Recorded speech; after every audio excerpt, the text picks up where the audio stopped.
Bismillah. Assalamualaikum warahmatullahi wabarakatuh. Alhamdulillahi wa kafa. Wassalatu wassalamu ala habibina wa syafi'ina wa maulana Muhammadin al-Mustafa. Arsalahullahu basyiran wa nadhira wa da'iyan ilallahi biiznihi wa sirajan munira. وقال الله تعالى في القرآن العظيم وهو أصدق القائلين وبقوله يهتدي المهتدون وقل اعملوا فسيرى الله عملكم ورسوله والمؤمنون صدق الله العظيم وبلغ رسوله النبي الحبيب الكريم ونحن على ذلك من الشاهدين والشاكرين والحمد لله رب العالمين وبعد. Hadirin dan hadirat jamaah salat zuhur yang dimuliakan Allah, keluarga dan keluarga besar Rumah Sakit Zainul Abidin, para pasien beserta keluarga dan pengunjung yang berada di majelis ini yang dirahmati Allah. Di dalam tuntunan Nabi kita Muhammad sallallahu alaihi wasallam, tuntunan tersebut diapresiasi oleh Allah di dalam Al-Qur'an ketika Allah menyatakan laqad kana lakum fi rasulillahi uswatun hasanah, sungguh telah ada bagi kalian pada diri pribadi Rasulullah suri tauladan yang baik. Ketika diangkat tema tentang keteladanan, maka sungguh keteladanan yang patut untuk kita ikuti adalah di bidang akhlak. Maka akhlak beliau pun diapresiasi oleh Allah Subhanahu wa taala, wa innaka la'ala khuluqin 'azim, dan sungguh wahai Muhammad, engkau berada di atas standar akhlak yang agung. Keagungan akhlak beliau tersebut terwujud di dalam kehidupan. Ada yang diceritakan oleh para sahabat tentang gerak-gerik dan tingkah laku beliau, atau ada pula yang beliau arahkan kepada para sahabat dan umat untuk dipraktikkan dalam keseharian. Sebagai seorang muslim, Nabi memberikan batasan-batasan akhlak, hak dan kewajiban.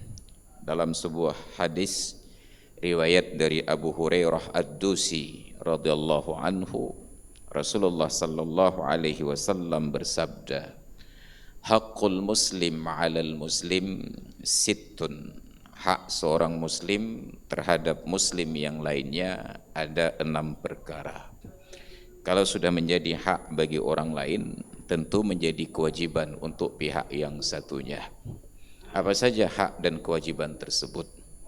Idza laqitahu fasallim alaihi, bila engkau bertemu dengan saudaramu yang muslim, maka ucapkan salam.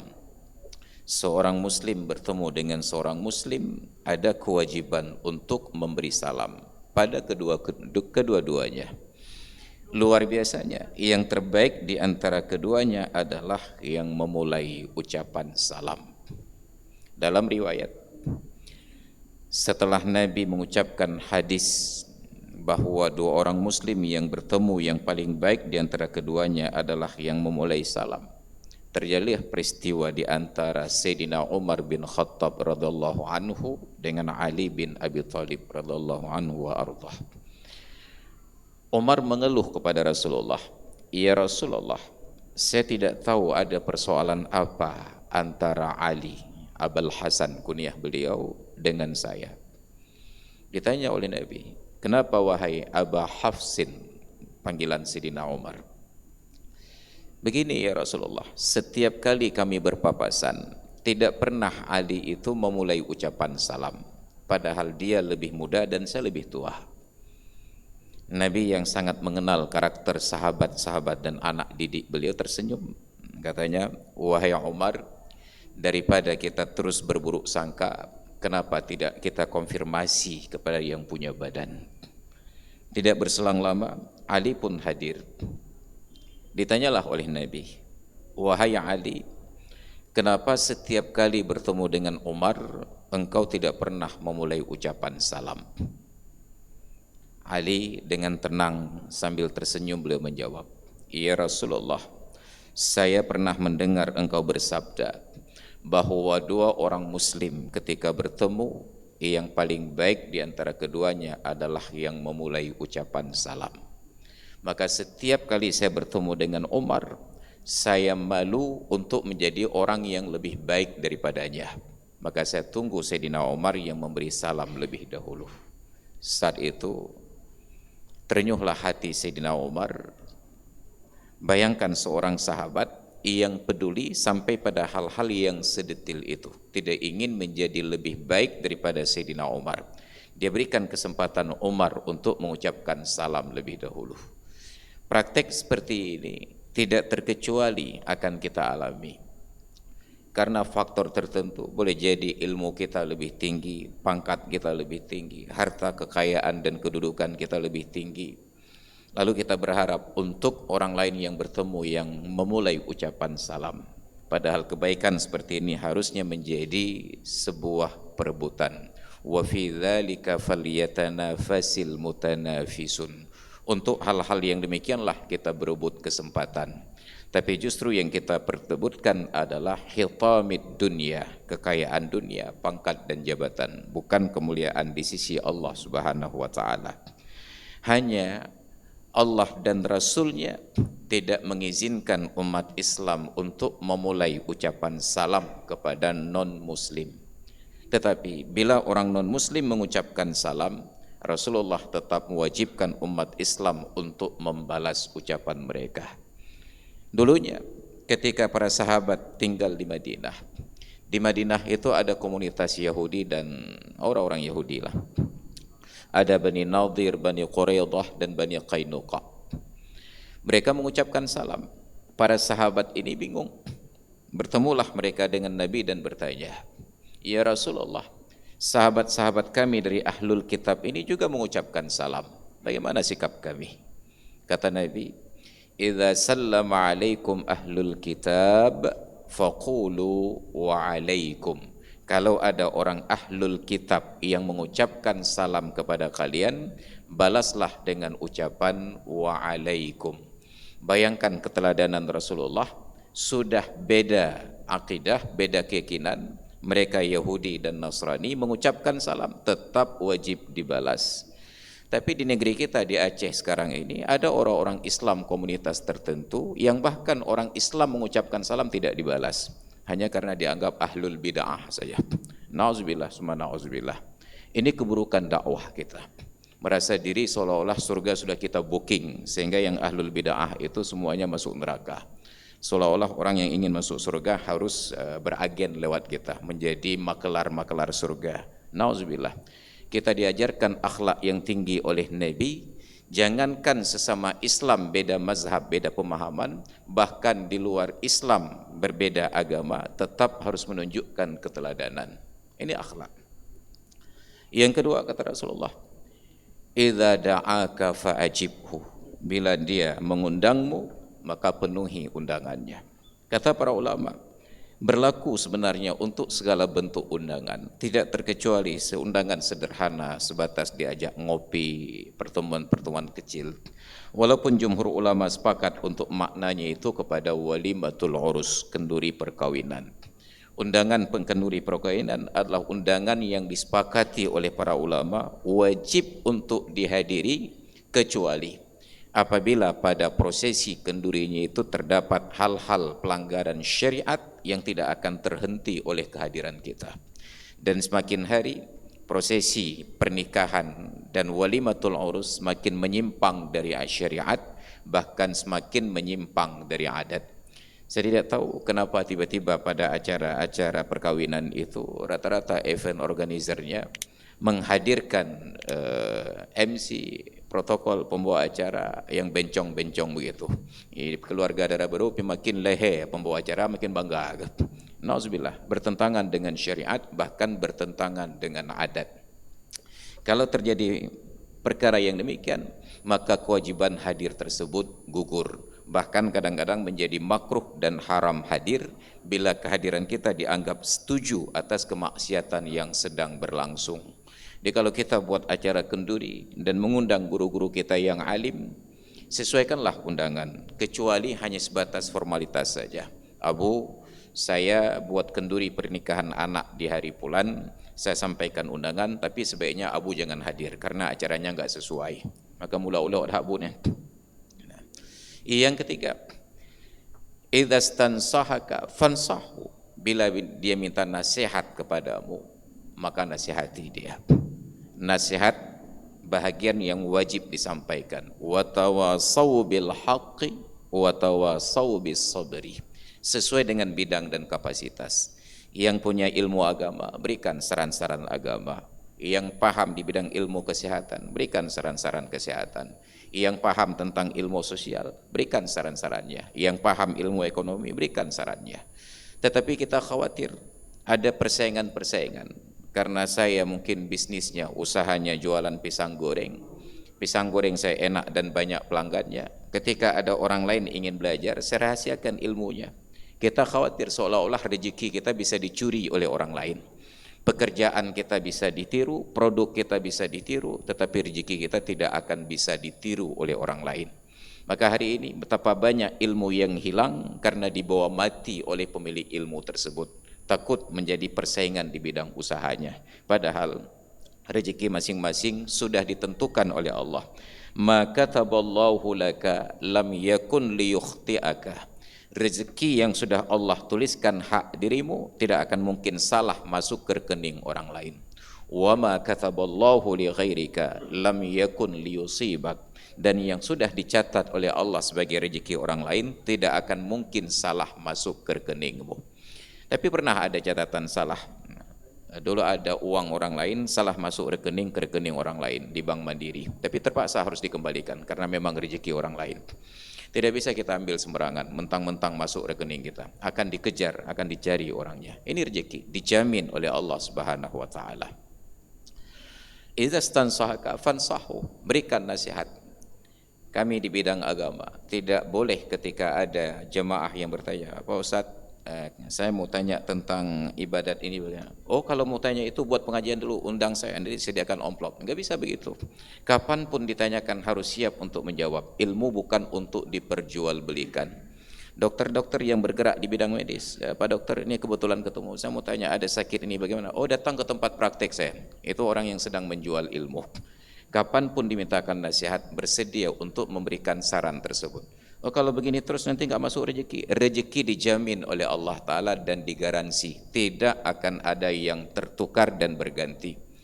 Kalaupun ada orang karena pelitnya ilmu, semua orang datang ke prakteknya sampai uang masuk banyak, harta Anda boleh bertambah, tapi rezeki belum tentu, tidak akan berubah. Harta boleh bertambah dan harta boleh berkurang. Rezeki tidak akan berganti. Maka betapa banyak orang kaya, banyak harta, tetapi rezekinya seret. Dan tidak sedikit orang-orang yang miskin, hartanya terbatas tetapi rezekinya luar biasa. Maka kalau ingin tahu jumlah rezeki dan harta, coba perhatikan di acara-acara kenduri. Ada banyak orang kaya makan di meja prasmanan, tapi setiap kali akan mengambil kuah harus pakai password yang pas dulu. Nya kameng pelemo, oh kameng hanjit pantang. Ini orang kaya, pajak kuah ti kameng, pahdan yang password ile. Tapi orang miskin, yipa babinih belangong, UBE ke soop, unlimited. Rezekinya banyak, hartanya sedikit. Ada orang kaya, hartanya banyak, tetapi rezekinya sedikit. Kita lupa tentang konsep harta dan rezeki. Maka kalau yang kita bayangkan tentang pencapaian materi, jadi orang kaya hanya punya mobil mewah, saran saya jangan repot-repot bekerja keras banting tulang sampai korupsi, tapi daftar saja jadi sopir pribadi untuk orang-orang kaya. Anda akan ada dalam mobil mewah 24 jam dalam sehari, gaji diberikan, tunjangan juga dikasih. Kalau standar kekayaan hanya punya rumah besar, daftar saja menjadi pembantu rumah tangga. 24 jam di dalam rumah Anda tidak akan keluar. Betapa banyak pemilik rumah yang tidak sempat menikmati rumahnya. Betapa banyak pemilik mobil yang setiap hari naik ambulan saja. Nauzubillah. Ada rezeki dan ada harta. Yang keempat kata Nabi, fa idza atasa fa hamidallaha fashammithu. Bila dia bersin dan mengucapkan alhamdulillah, maka doakan dia dengan ucapan yarhamukallah. Syarat untuk mendapatkan pahala ucapan yarhamukallah, mesti yang bersin lebih dahulu mengucapkan alhamdulillah. Makanya Imam An-Nawawi katakan, bila ada orang bersin di dekatmu dan tidak mengucapkan alhamdulillah, ingatkan dia untuk mengucapkan alhamdulillah. Nah orang bersin, hai nekun alhamdulillah, bahkan nekun ke ilai alhamdulillah yarhamukallah, baru dapat doa aja. Karena bersyarat fa idza atasa, kalau dia bersin. Apa syarat kedua? Fa hamidallah, dia berucap alhamdulillah, baru masuk isinya. Fa syammithu, maka doakan dia dengan ucapan yarhamukallah. Orang-orang Yahudi di masa Nabi melihat bahwa Nabi mendoakan yarhamukallah untuk orang bersin di sekitarnya. Mereka percaya Muhammad adalah Nabi, tapi mereka ingkari karena Muhammad bukan dari keturunan Bani Israel. Dan mereka yakin doa Nabi tidak akan ditolak oleh Allah. Maka sesama Yahudi mereka berbisik dan memberikan saran. Kalau ingin berkah dalam hidup, saat kalian bersin, duduk dekat dengan Muhammad dan ucapkan alhamdulillah, agar dia doakan kamu dengan ucapan yarhamukallah. Datanglah orang-orang Yahudi yang sedang flu, duduk di dekat Nabi. Begitu dia bersin, dia ucapkan alhamdulillah. Nabi tahu bahwa dia Yahudi. Apa yang terjadi? Nabi tetap mendoakan, tetapi bukan dengan yarhamkallah, tetapi yahdikumullah, semoga Allah berikan hidayah kepadamu untuk memeluk Islam. Akhirnya mereka enggak datang lagi. Kenapa? Karena doa Nabi mustajabah, tidak akan ditolak oleh Allah Subhanahu wa taala. Ini Yahudi. Yang keempat, kata Nabi, fa idza marida fa'udhu, kalau dia sakit kunjungi. Mengunjungi orang sakit.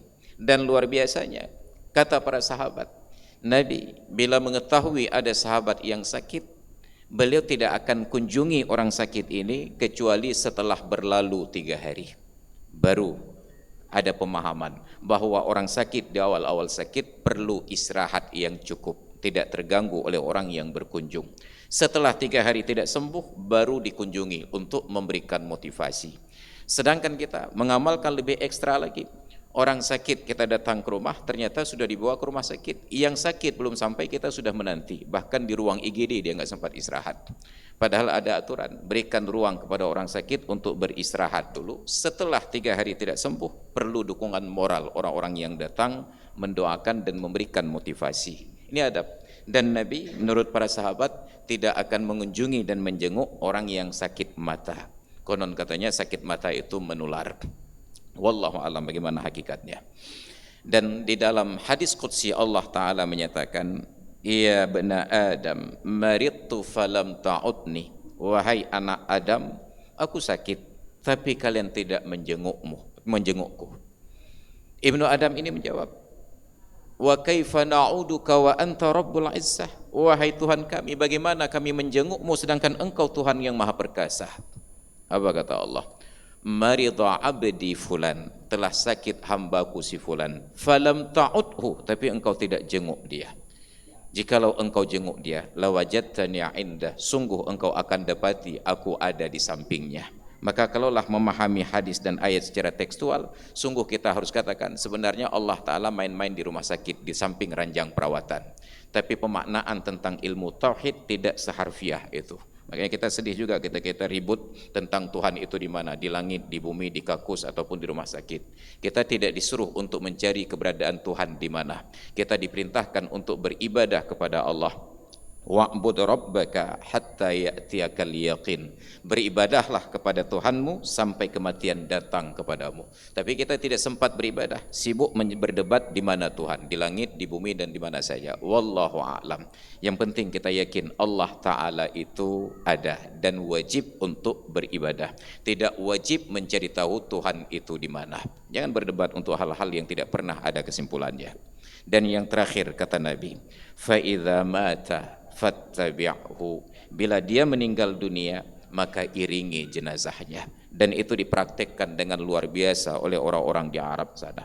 Silahkan Bapak dan Ibu perhatikan ketika berangkat haji dan umrah, ketika ada jemaah keluar dari masjid, ada iring-iringan jenazah masuk ke dalamnya, mereka yang sedang berjalan keluar berbalik arah untuk mengiringi jenazah walaupun hanya sebatas 3 langkah, lalu kembali ke arah tujuannya. Bahkan ada yang berusaha untuk memegang kerenda jenazah berjalan 3 langkah, mencari keberkahan mengiringi jenazah saudaranya. Mengangkat jenazah, mengusung jenazah bagi mereka adalah kehormatan. Tapi bagi kita, mengusung jenazah dianggap penghinaan. Maka kalau ada orang meninggal dunia, kita berada di tempat, diperintahkan, tengku, tolong gerak jenazah. Mbak keyu, seolah-olah mengusung jenazah itu penghinaan bagi kita. Nauzubillah, summa nauzubillah. Ada keteladanan akhlak dan adab yang harus kita hidupkan kembali. Maka tidak terkecuali di lingkungan Rumah Sakit Zainul Abidin. Ada saudara-saudara kita yang berpulang ke rahmatullah. Yakinlah berjalan mengiringi jenazahnya walaupun hanya 3 langkah saja. Siapapun dia selama agamanya Islam adalah keberkahan dan kehormatan. Kalau hal-hal demikian kita praktekkan, insya-Allah Islam ini akan bangkit dengan kehormatan akhlak, bukan bangkit dengan sebab takut dihukum cambuk. Hadirin dan hadirat sekalian yang dirahmati Allah, demikian yang dapat saya sampaikan, mudah-mudahan untuk menjadi peringatan dan pengingat untuk diri sendiri dan kita semuanya. Terima kasih atas perhatian dan mohon maaf atas segala kekurangan. Hadanallah wa iyyakum ajma'in. Assalamualaikum warahmatullahi wabarakatuh.